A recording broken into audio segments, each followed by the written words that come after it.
योग सिद्धांत 24वां परिच्छेद वीतराग पुरुषों का ध्यान एवं उसका फल। योग दर्शन के समाधिपाद में समाधि प्राप्त करने के लिए भगवान पतंजलि देव ने विभिन्न उपायों का वर्णन किया है, जैसे प्रच्छर्दन विधारणाभ्याम वा प्राणस्य, दूसरा विषयवती वा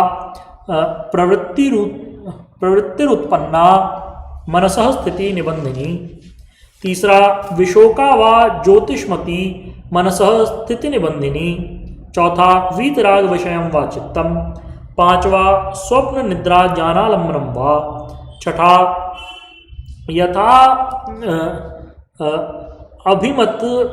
अभिमत ध्यानाद्वा आदि आदि। इन सब सूत्रों में चंचल मन को ध्येय की ओर बढ़ाने के उपायों का वर्णन किया है। इन सब में से वीतराग विषयम वा चित्तम यह सूत्र अपना एक विशिष्ट स्थान रखता है। इस सूत्र पर श्री व्यासदेव जी के भाष्य की पंक्तियां इस प्रकार हैं। वीतराग चित्तालंबनोपरक्तम वा योगिनः चित्तम स्थितिपदम लभत इति, अर्थात राग रहित चित्त का अवलंबन करने से योगी का चित्त समाधि स्थिति को प्राप्त कर लेता है। इस सूत्र पर महाराजा भोज की सम्मति पढ़िए। वीतरागः परित्यक्त विषयाभिलाषः तस्य यच्चित्तं परिहृतक्लेशं तदालंबनीकृतं चेतसः स्थिति हेतुर्भवति, अर्थात राग रहित चित्त जिसने वासनिक अभिलाषा को त्याग दिया है और जो चित्त सब प्रकार के क्लेशों को हटाए हुए है, ऐसे पुरुष के चित्त का अवलंबन लेने से योगी का चित्त समाधि को प्राप्त होता है। वीतराग कौन? जगदात्मा भगवान श्री कृष्ण ने श्रीमद् भगवद गीता के दूसरे अध्याय के 53वें श्लोक में अर्जुन को कहा, श्रुति विप्रतिपन्ना ते यदा स्थास्यति निश्चला समाधावचला बुद्धि तदा योगम अवाप्स्यसि, अर्थात श्रुति के अधिकार से आगे जब तुम्हारी निश्चला बुद्धि समाधि को निश्चित रूप से प्राप्त कर लेगी तब तुम योग को प्राप्त हो जाओगे। भगवान के इस आदेश को पाकर के अर्जुन के मन में शंका पैदा हुई।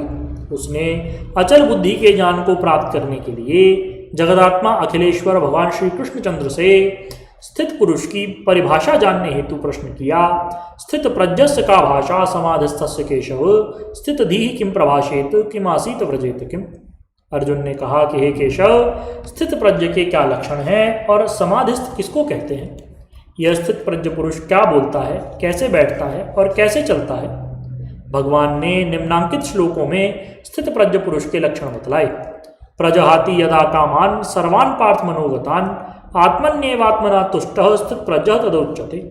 दुःखेषु अनुद्विग्नमनः सुखेषु विगतस्पृहः वीतराग भय क्रोधः स्थित धीर मुनिरुच्यते। यह सर्वत्रानभिस्नेहः तत्तत्प्राप्य शुभाशुभं नाभिनन्दति न द्वेष्टि तस्य प्रज्ञा प्रतिष्ठिता।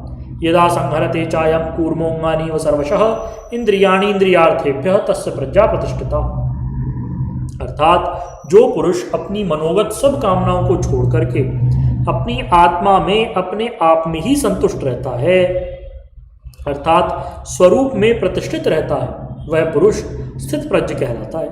जिसका मन दुखों में दुखी न हो और सुखों में जिसको किसी की स्पृहा न हो, जो राग भय और क्रोध से सर्वथा रहित हो, ऐसा मुनि स्थित प्रज्ञ कहलाता है। जो व्यक्ति सर्वत्र स्नेह रहित सब शुभ और अशुभ को प्राप्त करके न तो खुश हो न ही दुखी हो न द्वेष करे, उसकी बुद्धि प्रतिष्ठित समझनी चाहिए।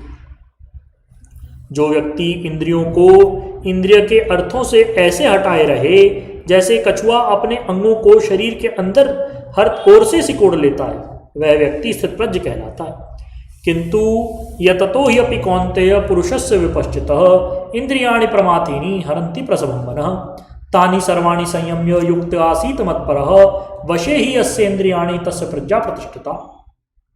बुद्धिमान पुरुष प्रयत्न करते हैं कि यत्न करते रहने पर भी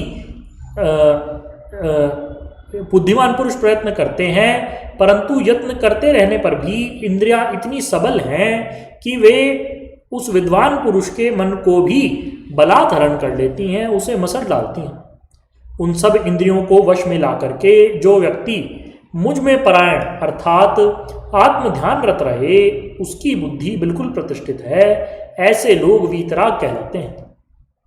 राग द्वेष वियुक्त स्तु विषयान इंद्रियश्चरन् आत्मवश्यैर्विधेयात्मा प्रसादम अधिगच्छति। प्रसादे सर्व दुखानाम हानिरस्योपजायते प्रसन्न चेतसो याशु बुद्धि पर्यवतिष्ठते। जो लोग राग द्वेष से रहित होकर के आत्मवशी होते हुए केवल इंद्रियों से इंद्रियों के विषयों का सेवन करते हैं, वे प्रभु के परम प्रसाद को पा जाते हैं। ऐसे परम प्रसाद को प्राप्त कर लेने पर ये लोग सब प्रकार के दुख द्वंद्व से छूट जाते हैं और इनकी बुद्धि स्थिर हो जाती है। ऐसे ही लोग स्थिरमति कहलाते हैं। यह जगदात्मा श्री कृष्ण चंद्र के शब्दों में वीतराग पुरुषों की स्थिति है। सीधे सरल शब्दों में वीतराग पुरुष वही कहला सकता है जो सब प्रकार के रागों से निकल गया हो। अब वीतराग पुरुषों का ध्यान करने की क्या विधि है, ये हम कल पढ़ेंगे। बोलिए श्री सद्गुरुदेव भगवान की जय, परम परशुराम लाल जी महाराज की जय, योगीराज अनंत स्वामी श्री चंद्रमोहन जी महाराज की जय, श्री सदाशिव भगवान की जय, श्री वृंदावन बिहारी लाल की जय, श्री शंकर भगवान की जय। हर हर महादेव।